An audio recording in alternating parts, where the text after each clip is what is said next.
পূর্ণ রান্নাঘরে আপনাদের প্রত্যেককে স্বাগত। আজ চলে এসেছি নতুন একটি রেসিপি নিয়ে। একটা ট্র্যাডিশনাল ডিশ, আর চিংড়ি মাছের চিচিঙ্গা আর রান্নাটা করব। আর কেমনভাবে আমরা চিংড়ি রান্না করছি, আপনারা সম্পূর্ণ ভিডিওটা দেখতে থাকুন। চিংড়ি করার জন্য আমরা 1 কেজি পরিমাণ চিচিঙ্গা নিয়ে এসেছিলাম। আর চিচিঙ্গাগুলোকে বাইরের সবুজ খোসা তুলে দেওয়ার পর ভেতরে সাদা অংশটাও বের করে দিয়েছি। দেওয়ার পরে এগুলো ছোটো ছোটো করে টুকরো করে কেটে নিয়েছি যাতে ভালোভাবে সুসেদ্ধ হয়।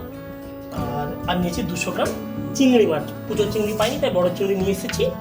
আর আপনারা দেখতে থাকুন কেমনভাবে আমরা চিংড়ি বানাচ্ছি। চিংড়ি করার জন্য আমরা ওভেনটাকে অন করে দিয়েছি। আর ওভেনের উপর একটা কড়াইও বসিয়ে দিয়েছি। কড়াইটা গরম হয়ে গিয়েছে। আর এই গরম কড়াইয়ের পরে আমরা যোগ করে দেবো প্রায় 2.5 টেবিল চামচ সরষের তেল। এই গরম হয়ে গেছে। এই গরম তেলের পর আমরা যোগ করবো তেজপাতা, শুকনো লঙ্কা, আর এর সঙ্গে আমরা যোগ করে দেবো 1 চা চামচ গোটা জিরে। এখন এগুলোকে আমরা মিনিট খানেক ধরে ভালোভাবে নাড়াচাড়া করে নেব।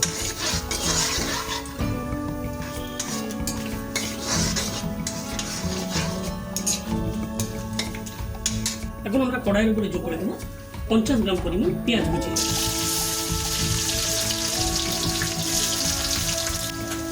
পেঁয়াজ যোগ করেছি, এগুলোকে আমরা মিনিট 2 করে ভালোভাবে প্রায় 50% মতো ভাজা করে নেব।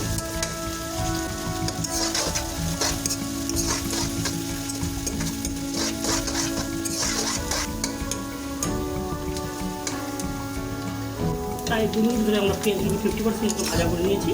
এখন আমরা এই গরম কড়াইয়ের উপরে যোগ করে দেবো কেটে রাখা 1 কেজি চিচিঙ্গা। আপনারা চাইলে চিচিঙ্গার টুকরো এর থেকে আপনি ছোটো করতে পারেন।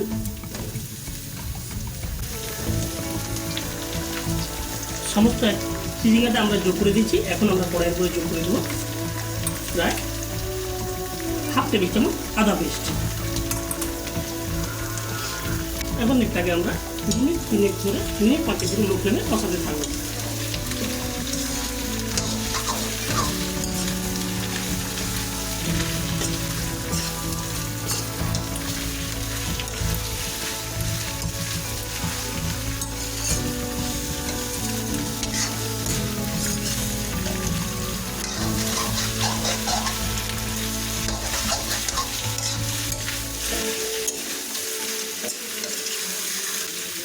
আমরা চিচিঙ্গাগুলো যোগ করার পর প্রায় মিনিট 2 ধরে কষিয়ে নিচ্ছি। এখন আমরা এর উপর যোগ করে দেবো 100 গ্রাম পরিমাণ টমেটো কুচি।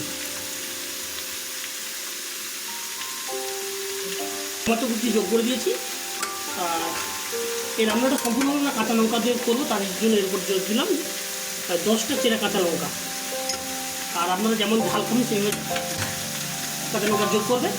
চাইলে আপনারা গুঁড়ো লঙ্কাগুলো যোগ করতে পারেন, আমরা এখানে করছি না।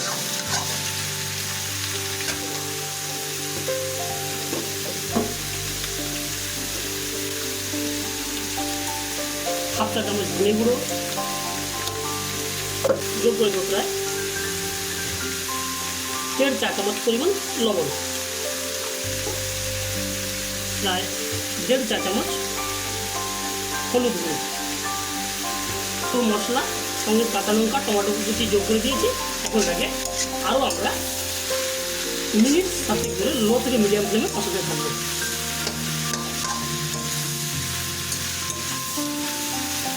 আর যেহেতু চিচিঙ্গা থেকে জল বেরিয়ে আসবে, এটা আমরা এখন কোনোরকমভাবে বাইরে থেকে জল যোগ করছি না।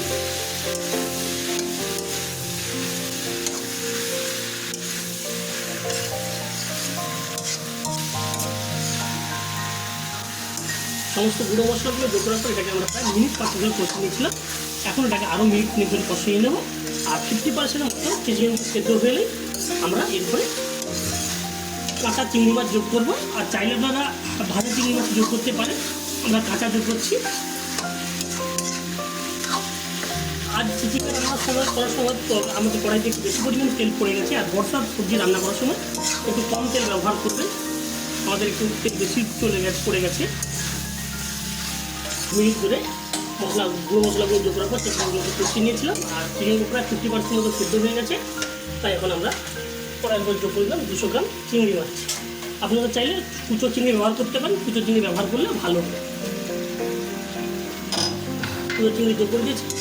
চিংড়ি মাছ যোগ করছি। এখন এটাকে আমরা আরও মিনিট 5 ধরে প্রায় মিনিট 6 ধরে কষিয়ে নিচ্ছি। এখন এটাকে আমরা আরও মিনিট 2 ধরে কষিয়ে নেব।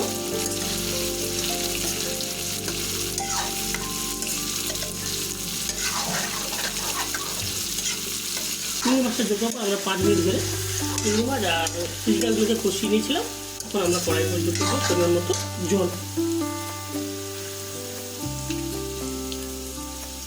জল যোগ করে দিয়েছি।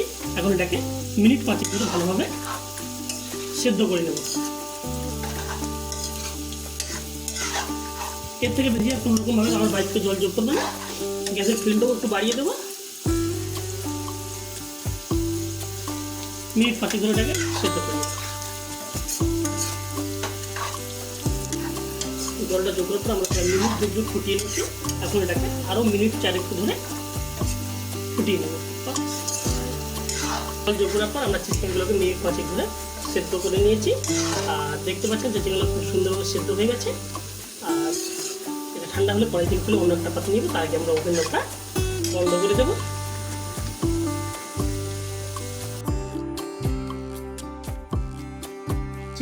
চিংড়িটা হয়ে যাওয়ার পর ঠান্ডা হয়ে যেতেই সেটা আমরা কড়াই থেকে তুলে অন্য একটা পাত্রে নিয়ে চলে এসেছি। আর আপনারা দেখতে পেলেন কেমনভাবে চিংড়ি বানিয়েছে কম তেল মশলাতে। আর এই রেসিপিটা যদি আপনাদের ভালো লেগে থাকে তাহলে বাড়িতে বানাবেন। এটি একটা অবশ্যই বাঙালিদের ট্রেডিশনাল ডিশ, বর্ষাকালীন একটি সবজি। আর এই বর্ষাকালীন সবজি দিয়ে আপনারা অবশ্যই এটা বাড়িতে বানাতে পারেন। আর এই রেসিপিটা আপনাদের কেমন লাগলো অবশ্যই কমেন্ট করে জানাবেন। আবার দেখা হবে পরের কোনো একটা রেসিপি নিয়ে। ততক্ষণে আপনারা আপনাদের খেয়াল রাখুন, সুস্থ থাকুন, ভালো থাকুন। ধন্যবাদ বন্ধুরা।